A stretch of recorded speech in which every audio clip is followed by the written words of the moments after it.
या बातमीपत्राचे प्रायोजक आहेत pro rich look skin and hair studio. नमस्कार, पोलीस मधल्या न्यूजच्या बातमीपत्रात आपलं मनापासून स्वागत। पाहूयात काही विशेष घडामोडी।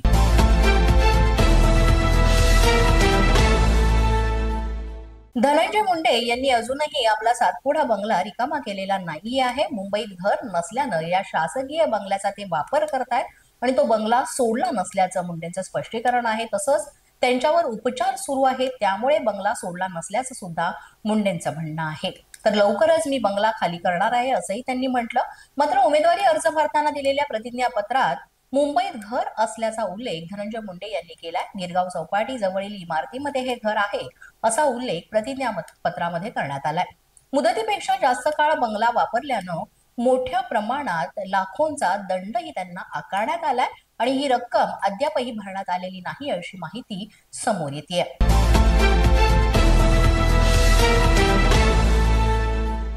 आदिवासी विकास आयुक्तालयात रोजंदारीवरील नियुक्त्यांच्या मागणीसाठी आंदोलन तीव्र करण्यात आलेले आहे। 35 दिवसांपासून सुरू असलेल्या या आंदोलनात आज रोजंदारी कर्मचाऱ्यांनी थेट आयुक्तालयाच्या आवारात प्रवेश केला। आदिवासी विकास आयुक्तालयातर्फे 10 ते 12 वर्षांपासून देण्यात येणाऱ्या रोजंदारीवरील नियुक्त्या त्वरित द्या, बाह्य स्रोताद्वारे भरती रद्द करा या मागण्यांकडे 35 दिवसांपासून दुर्लक्ष होत असल्याचा आरोप आंदोलकांनी केलाय।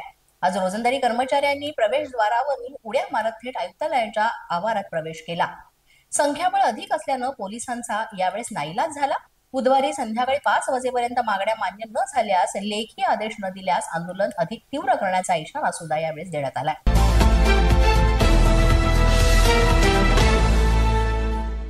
नाशिकच्या सिडको परिसरामध्ये टवाळखोरांचा उच्छाद पाहायला मिळालाय। दारूच्या नशेत दुकानात शिरून दुकानदाराला आणि कर्मचाऱ्याला बेदम मारहाण सुद्धा करण्यात आली आहे। ही संपूर्ण घटना सीसीटीव्ही कॅमेऱ्यात कैद झालेली आहे।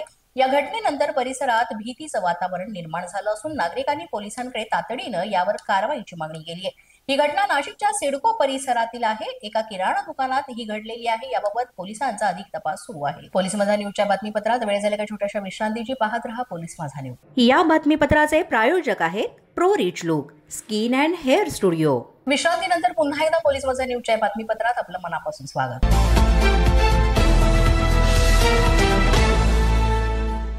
कबूतरखान्यावरील बंदी तुर्तास तरी कायम ठेवण्यात आलेली आहे आणि असं कोर्टानं स्पष्ट म्हटलेलं आहे। लोकांची भूमिका विचारात घेऊनच निर्णय घ्या असं सुद्धा कोर्टानं म्हटलंय। आज हायकोर्टात पुन्हा एकदा यावर सुनावणी घेण्यात आली। हायकोर्टानं मुंबई महापालिकेला आता हे निर्देश दिलेत। कबूतरखान्यावरील बंदी तुर्तास तरी कायम आहे। महालक्ष्मी रेसकोर्सवर कबुतरांना जागा द्या असं काही वकिलांचं म्हणणं आहे। कबूतरखान्यावरील बंदी कायम आहे। सार्वजनिक आरोग्याला धोक्यात न पोहोचवता कबुतरांना खाद्य देऊ असं सरकारनं म्हटलंय। सकाळी 6 ते 8 या वेळेत अटी शर्तींसह खाद्य देण्यास पालिका तयार आहे। स्वच्छतेची जबाबदारी कबुतरांना खाद्य देणाऱ्यांची असेल असंही सांगण्यात येत आहे।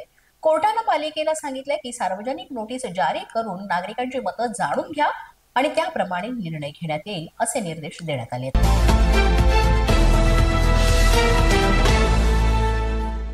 माजी आमदार बच्चू कडू यांना मुंबई सत्र न्यायालयानं 3 महिन्यांची शिक्षा सुनावली आहे। सरकारी अधिकाऱ्यांवर हल्ला करणं आणि धमकावल्याबद्दल दोषी ठरवत 3 महिन्यांची साधी कैद आणि 5,000 रुपयांचा दंड ठोठावलाय। त्याचबरोबर अपमानजनक भाषा वापरल्याबद्दलच्या प्रकरणात सुद्धा त्यांची निर्दोष मुक्तता करण्यात आली। यावेळेस बोलताना बच्चू कडू यांनी सामान्य माणसासाठी त्यांच्या न्यायासाठी लढताना अशा प्रकारे शिक्षा होते असं भाष्य केलंय। सर्वसामान्यांच्या प्रश्नासाठी आंदोलन केलं तर शिक्षा होते असं कडूंनी म्हटलंय।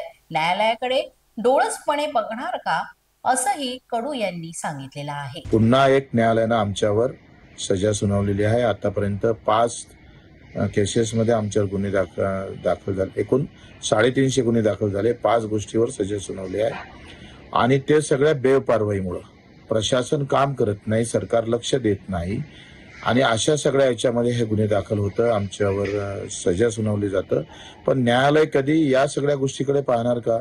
सेवा हमी कायदा निर्माण झाला, सेवा हमी कायद्याच्या किमान आम्ही पाहतो का 7 दिवसाच्या आत त्याला एखाद्या सामान्य माणसाचा अधिकार आहे, त्याला पत्र दिलं पाहिजे। पोलीस माझा न्यूजच्या बातमीपत्रात आज इतकंच। तुम्हाला आमचं बातमीपत्र कसं वाटतंय याबाबत अवश्य अभिप्राय कळवा। यासाठी पोलीस माझा न्यूजचं YouTube चॅनल सबस्क्राईब करा। तसंच आमचं फेसबुक, इंस्टाग्राम आणि ट्विटर अकाउंट फॉलो करा। अधिक माहितीसाठी आमच्या www.policemazanews.com या वेबसाईटला भेट द्या। आमचे अधिकृत प्रतिनिधी व्हायचे असेल तर स्क्रीनवर दिलेल्या क्रमांकावर आजच संपर्क साधा। आजच्या बातमीपत्रात इतकंच. पुन्हा भेटूया पुढील बातमीपत्रात. तोपर्यंत पाहत रहा पोलीस माझा न्यूज.